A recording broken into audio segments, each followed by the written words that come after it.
I may end up kicking them in the face a few times or getting kicked in the face as well.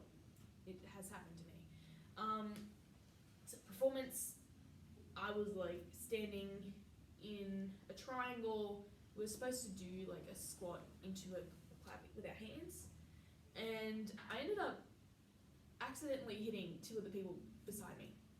And it did work out eventually. I just had to move like a little bit more forward and actually do it in time. And once I did that, it actually looked right. Like, no coordination, you end up hurting other dancers around there and also yourself.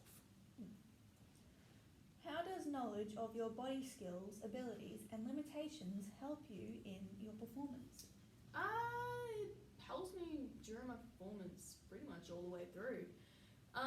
Because without body skills, well, you wouldn't have a dance. So, main body skills I like to use are mainly leaning into something so that's more balance, and I use a lot of slow turns throughout my thing. There's mainly a lot of body control throughout it. So on the floor, a lot of the floor work has, well, a lot of leg work with the swings across, and actually later on when it's like windmills of your mind and I stand up and like push myself up, that takes a lot of coordination and alignment, because if I wasn't aligned, I'd actually like not stand up. I'd fall onto my butt and end up getting bruised. Yeah. What is elevation? How do you demonstrate this in your performance? Oh, elevation. Elevation is like up and down, like pretty much explains it. But in my dance, with my floor, just before the floor work, I do turn to the side, turn to the other side, and then chaîné twice, and into a turning jeté up, and then onto the ground into, well, what is it on the ground? It's like a kick thingamabob, into the ground. So that has like a height going up, and then it goes down. So that's where I use elevation in my dance. Yeah. What is a cool down? Why should you perform these? A cool down, I don't usually use them, but I know it's required so then you don't injure yourself later in dance.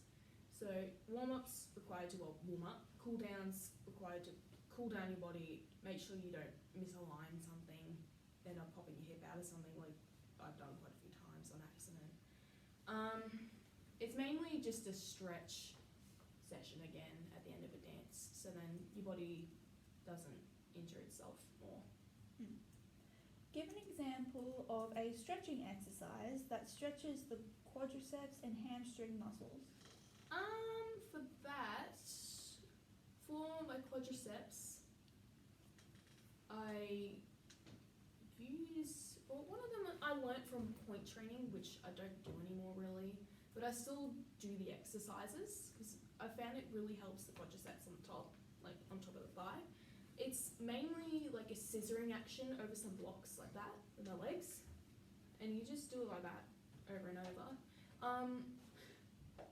For my hamstrings, I basically do lunges because, well, lunges are basically for that. Just lean forward and also hold the back leg up, so then you stretch both of them at the same time and stretch out your hip. So, yeah. Well, is there anything else that you would like to add? Not particularly, so, yeah. Alright, well, thank you very much for coming in today, Hailey. Yep.